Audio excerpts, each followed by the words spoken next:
Hello. नमस्कार जी। तो आज हम वाक्य रचना के विषय में पढ़ेंगे। वाक्य भावों और विचारों को प्रकट करने वाले व्यवस्थित समूह शब्द समूह को वाक्य कहते हैं। इन्हें कहते हैं भावों और विचारों को प्रकट करने वाले व्यवस्थित शब्द समूह को वाक्य कहते हैं। वाक्य की अंग रचना की दृष्टि से वाक्य के दो अंग होते हैं, उद्देश्य और विधेय। कितने अंग होते हैं वाक्य की? दो, उद्देश्य और विधेय। उद्देश्य वाक्य को जिसके विषय में बनाया जाता है उसे क्या कहते हैं? उद्देश्य। वाक्य का कर्ता और कर्ता का विस्तार उद्देश्य होते हैं। जैसे दादी जी पढ़ा रही हैं। हृदय रोग विशेषज्ञ डॉक्टर रोगियों को अच्छी तरह से देखते हैं। इन वाक्यों में दादी और हृदय रोग विशेषज्ञ कर्ता डॉक्टर का विस्तार है। ठीक है। जिसके विषय में बनाया जाता है उसे उद्देश्य कहते हैं।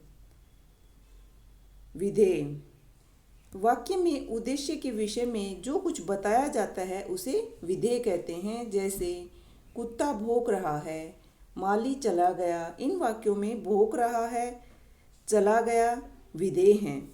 ठीक है। कौन से हैं विधेय? भौंक रहा है और चला गया, ये दोनों विधेय हैं। और उद्देश्य कुत्ता। फिर कुछ उदाहरण और देखते हैं। जैसे निर्धन बालिका, ये क्या है? उद्देश्य। और विधेय क्या हो गए? भूख से व्याकुल है, ये क्या हो गए? विधेय हो गए। हम कल नागपुर जाएंगे, इसमें कल क्या हो गया? कल नागपुर जाएंगे विधेय हो गया और हम उद्देश्य हो गया। कल्पना चावला अंतरिक्ष यात्रा पर गई, इसमें कल्पना चावला तो उद्देश्य हो गया और विधेय हो गया अंतरिक्ष यात्रा पर चली गई थी। वाक्य के भेद वाक्य के भेदों के दो आधार होते हैं, एक तो रचना के आधार पर और दूसरे अर्थ के आधार पर। रचना के आधार पर वाक्य के भेद। रचना के आधार पर वाक्य के तीन प्रकार होते हैं। कितने होते हैं? रचना के आधार पर वाक्य के तीन प्रकार होते हैं, सरल वाक्य, संयुक्त वाक्य और मिश्रित वाक्य। ठीक है। कितने प्रकार होते हैं? तीन, सरल वाक्य, संयुक्त वाक्य और मिश्रित वाक्य। सरल वाक्य किसे कहते हैं? जिस वाक्य में एक मुख्य क्रिया अथवा विधेय होता है उसे सरल वाक्य कहते हैं। जिसमें एक मुख्य क्रिया होती है और एक विधेय होता है उसे ही हम सरल वाक्य कहते हैं। जैसे हमने लाल किला देखा, माली पौधों को सींच रहा है, बच्चा माँ की गोद में सो रहा है, प्रधानमंत्री 15 अगस्त को लाल किले पर तिरंगा फहराएंगे।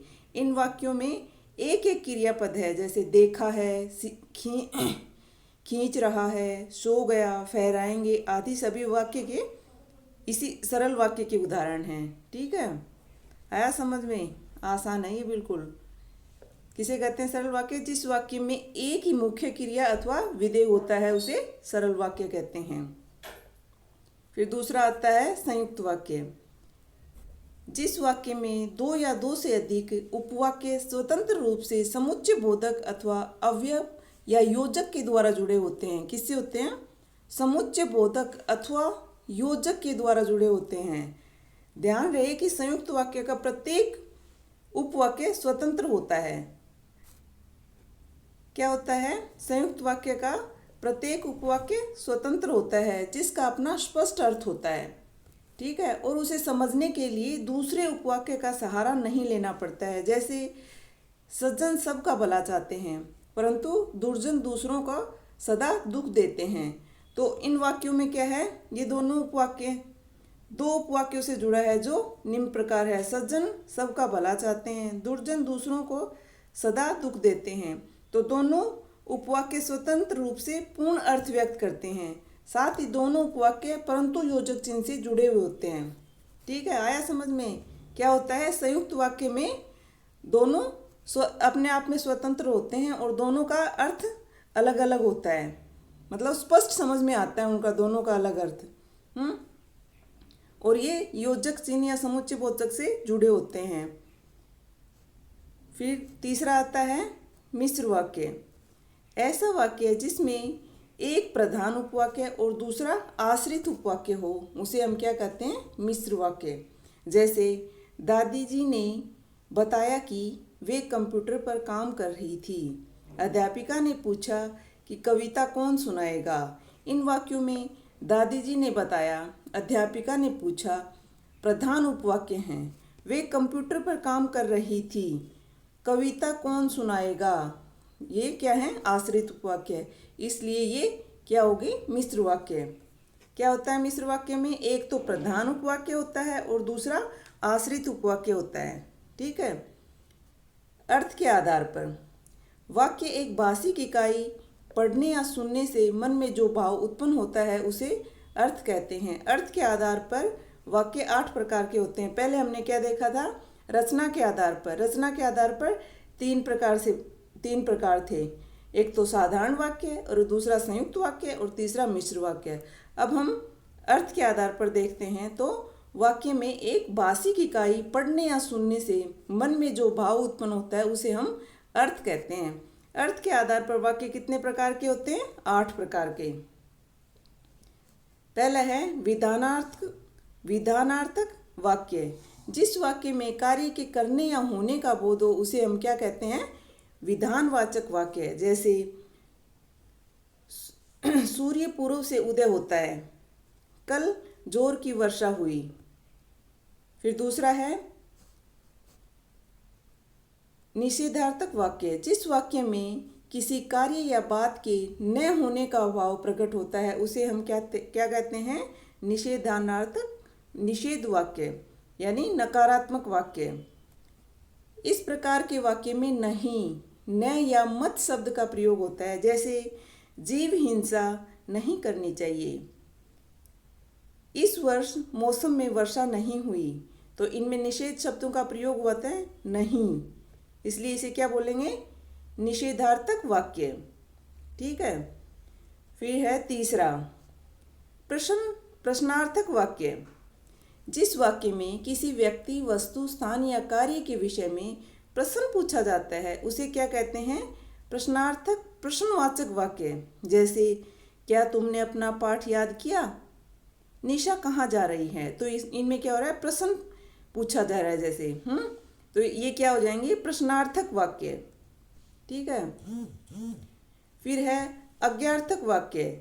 जिस वाक्य में आज्ञा, अनुमति, उपदेश, अनुरोध आदि भाव का बोध हो उसे आज्ञार्थक या आज्ञावाचक कहते हैं। जैसे माता पिता की आज्ञा का पालन करें, कृपया मुझे मंदिर का रास्ता बताएं। तो इनमें क्या है? दूसरे में तो कृपया मुझे मंदिर का रास्ता बताएं, तो इसमें अनुरोध किया जा रहा है और पहले वाक्यों में आज्ञावाचक हैं। तो इसलिए इसे क्या कहेंगे? आज्ञार्थक वाक्य। ठीक है। इच्छार्थक वाक्य। जिस वाक्य में वक्ता की इच्छा, आशा, आशीर्वाद, शुभकामना आदि का भाव प्रकट हो उन्हें क्या कहते हैं? इच्छार्थक या इच्छावाचक वाक्य कहते हैं। जैसे भगवान तुम्हारा भला करे, तो इसमें क्या है? आशीर्वाद सूचक है, इसलिए इसमें क्या आ जाएगा?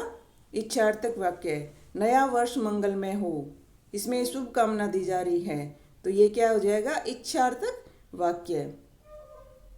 फिर छठा है संकेतार्थक वाक्य।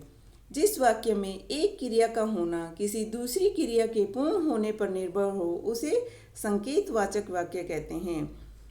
यदि तुम मेहनत करते तो अवश्य पास होते, तो इसमें क्या है? संकेत है ना कि अगर तुम मेहनत करते तो अवश्य पास होते। दूसरा उदाहरण देखते हैं। जैसे अगर गृह कार्य पूरा हो जाए तो खेलेंगे, तो इसमें भी वो एक काम पूरा हो जाएगा, मतलब संकेत है इसमें कि वो पूरा हो जाएगा तब खेलेंगे। ठीक है, बिल्कुल आसान है, आ जाएगा समझ में। संदेहार्थक वाक्य। जिस वाक्य में कार्य सिद्धि की संभावना हो अथवा अनिश्चित स्थिति की सूचना हो उसे क्या कहते हैं? संदेहार्थक या संदेहवाचक वाक्य कहते हैं। जिसमें कार्य सिद्धि की संभावना और अनिश्चितता की स्थिति हो उसे क्या कहेंगे? संदेहार्थक या संदेहवाचक वाक्य कहते हैं। जैसे शायद मानसी बीमार हो गई, तो इसमें शायद आ गया है, तो इसमें संदेह है। शायद वह बीमार हो गई। लगता है जोसेफ घर से चला गया, तो लगता है यानी कि निश्चित नहीं है वो, इसमें अनिश्चितता की स्थिति है, इसलिए क्या कहेंगे, इसमें कौन सा वाक्य आ जाएगा, ये संदेहार्थक वाक्य। लगता है जोसेफ घर चला गया। फिर 8वां है विस्मयादिक बोधक वाक्य। जिस वाक्य में हर्ष, शोक, आश्चर्य, भय, घृणा आदि मन का भाव प्रकट हो उसे विस्मयादि बोधक या विस्मयादि वाचक वाक्य कहते हैं। जैसे वाह कितना सुंदर दृश्य है। दूसरा, हाय बेचारा छत से गिर गया, इसमें उनको विस्मय की स्थिति है, तो ये किस में आ जाएगा, विस्मयादि बोधक वाक्य में आ जाएगा ये। ठीक है।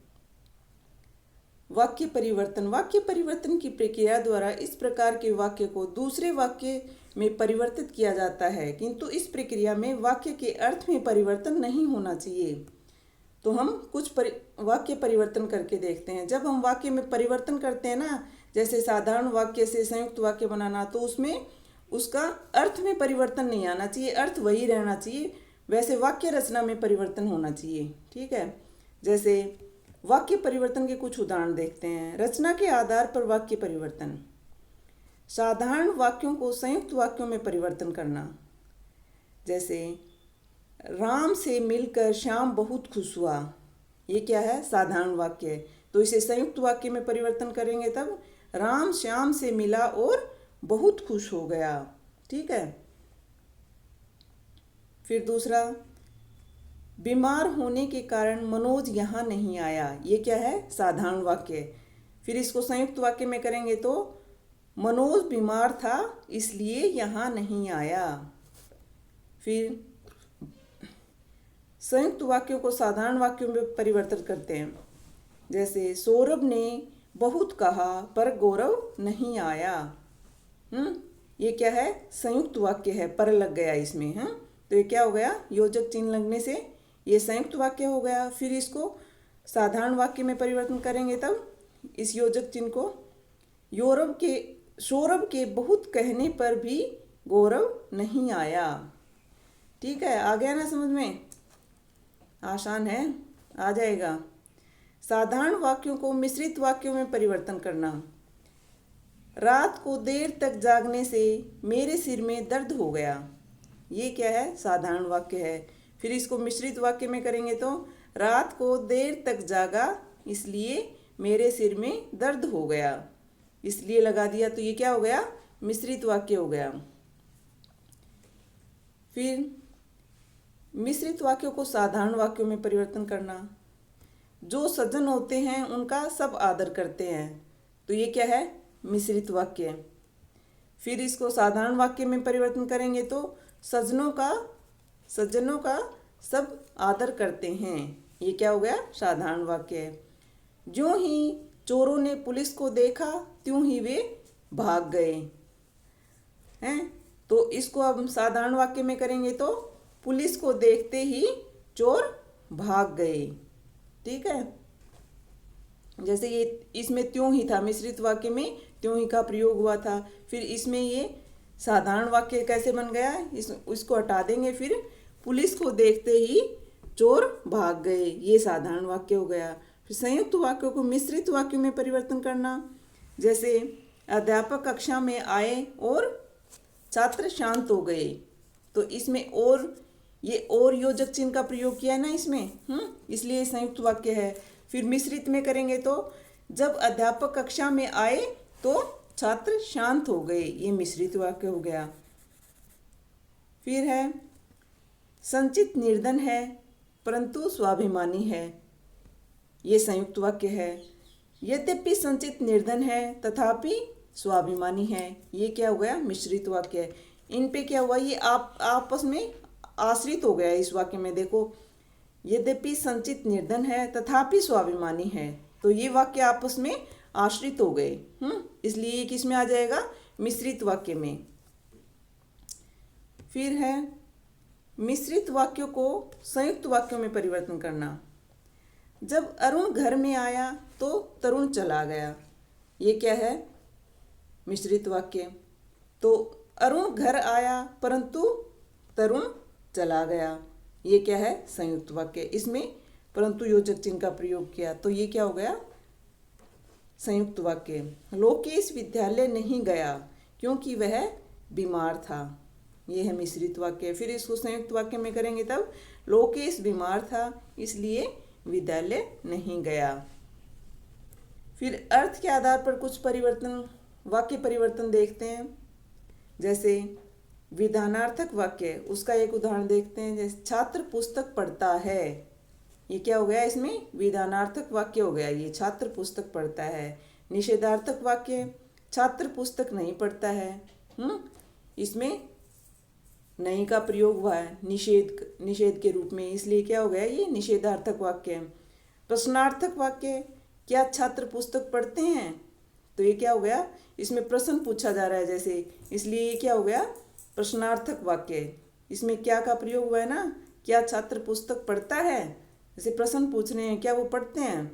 तो ये प्रश्नार्थक वाक्य हो गया। फिर आज्ञार्थक वाक्य, छात्रों पुस्तक पढ़ो। यह है, इसमें क्या है? छात्रों को आज्ञा दी जा रही है कि तुम पढ़ो, पुस्तक पढ़ो, इसलिए क्या हो गया? आज्ञार्थक वाक्य हो गया। ठीक है।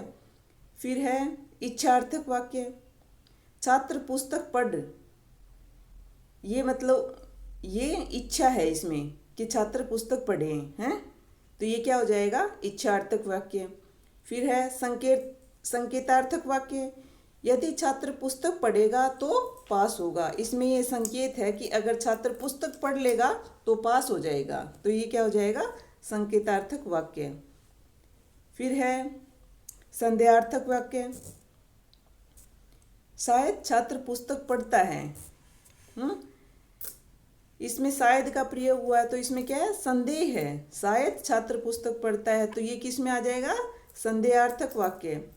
फिर है विस्मयादि बोधक वाक्य, वाह छात्र पुस्तक पढ़ता है। इसमें विस्मय है, विस्मय का प्रयोग हुआ, विस्मयादि बोधक चिन्ह, वाह छात्र पुस्तक पढ़ता है।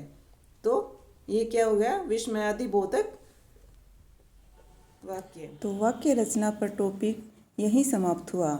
अगर आपको मेरी वीडियो पसंद आई हो तो लाइक करना, शेयर करना, सब्सक्राइब करना। धन्यवाद।